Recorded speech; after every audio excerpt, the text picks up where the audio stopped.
Salam merdeka.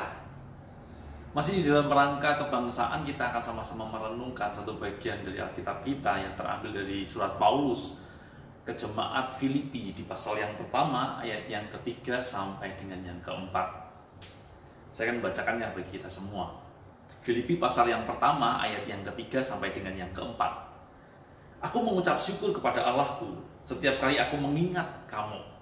Dan setiap kali aku berdoa untuk kamu semua, aku selalu berdoa dengan sukacita. Senin 13 November 2017, dikabarkan seorang tentara dari Korea Utara berusaha menyeberang, berkhianat dan menyeberang ke Korea Selatan.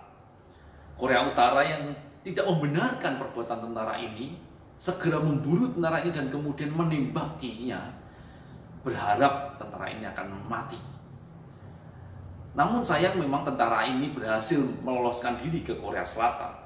Tetapi ada 4 peluru yang bersarang di dalam tubuhnya. Tentu apa yang dilakukan oleh tentara ini menyeberang ke Korea Selatan bukan semata-mata untuk nonton K-pop atau drama Korea. Tetapi saya percaya bahwa tentara ini memiliki kepercayaan bahwa aku ingin mendapatkan kebebasan. Di Korea Utara dia tidak mendapatkan kebebasan. Tapi dengan menyeberang ke Korea Selatan, ia percaya ia bisa mendapatkannya. Beberapa hari yang lalu, tentara Taliban berhasil menguasai pemerintahan Afghanistan. Pemimpin pemerintah yang pada saat yang waktu lalu mencoba menenangkan rakyat, tetapi kemudian ia pun juga turut melarikan diri. Akibatnya, setiap rakyat di Afghanistan menjadi panik. Mereka pengen keluar dari Afghanistan. Berbagai cara mereka lakukan. Sampai hal-hal yang nekat pun mereka bersedia melakukannya. Beberapa orang berusaha menaiki bodi luar dari pesawat Amerika Serikat. Pada saat pesawat ini lepas landas, beberapa dari mereka jatuh ke tanah tanpa alat apapun, perlengkapan keamanan apapun, dan itu jaraknya sudah beratus-ratus meter ketinggian dari permukaan tanah. Mereka meninggal. Mungkin dengan satu imajinasi mereka bisa terus nempel di pesawat itu sampai di tempat Amerika Serikat seperti Tom Cruise di Mission Impossible. Tetapi sayangnya mereka justru mendarat dengan sebuah kematian. Apa yang mereka lakukan? Mereka ingin mendapatkan kebebasan. Dari Korea Utara, Afghanistan, dan sekarang mari kita beralih ke Indonesia. Apa yang kita ingat dari Indonesia? Banyak kekurangan, pasti. Saya setuju akan hal itu. Tetapi banyak lagi yang bisa kita syukuri, bukan? Inilah yang Paulus juga rasakan sebenarnya ketika ia menuliskan rasa syukur itu kepada jemaat di Filipi. Beberapa penafsir mengatakan bahwa jemaat Filipi memiliki masalah yang berat, mulai dari perpecahan yang terjadi di antara jemaat. Bahkan ada juga di antara mereka yang memaksakan hukum-hukum legalisme di dalam kehidupan kekristenan mereka. Tetapi unik di tengah-tengah permasalahan itu, Paulus justru mengatakan di pembukaannya, aku mengucap syukur kepada Allahku setiap kali aku mengingat kamu. Apa yang perlu disyukuri? Jemaat juga sedang menghadapi masalah. Bahkan ketika surat ini pun ditulis, Paulus sedang ada di dalam penjara. Jadi apa yang perlu disyukuri? Paulus sendiri sebenarnya memiliki relasi yang dekat dengan jemaat di Filipi. Ia mendirikan jemaat ini ketika ia menjalankan misi perjalanannya. Kita bisa melihatnya di Kisah Para Rasul pasal yang ke-16, ayat yang ke-11 sampai dengan yang ke-12. Dia mengingat bahwa keberadaan jemaat ini adalah kasih karunia Allah. Allah memelihara hidup mereka dengan kasih-Nya yang ajaib.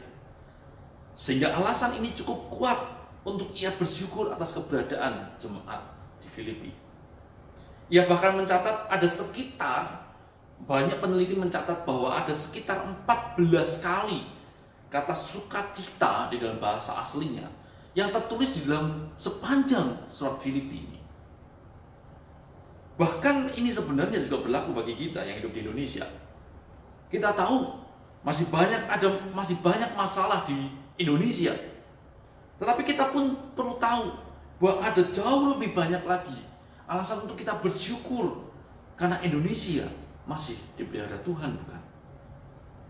Mari kita rayakan dengan sukacita dan tanggung jawab atas kemerdekaan yang Tuhan berikan, atas kasih karunia yang Tuhan nyatakan di bumi Indonesia. Bagaimana caranya? Ingatlah dan syukuri akan apa yang sudah Tuhan lakukan bagi negara kita. Dan tetaplah bekerja, bukan demi kepentingan diri sendiri, tetapi demi kepentingan orang lain. Dalam hal ini banyak hal yang bisa kita lakukan.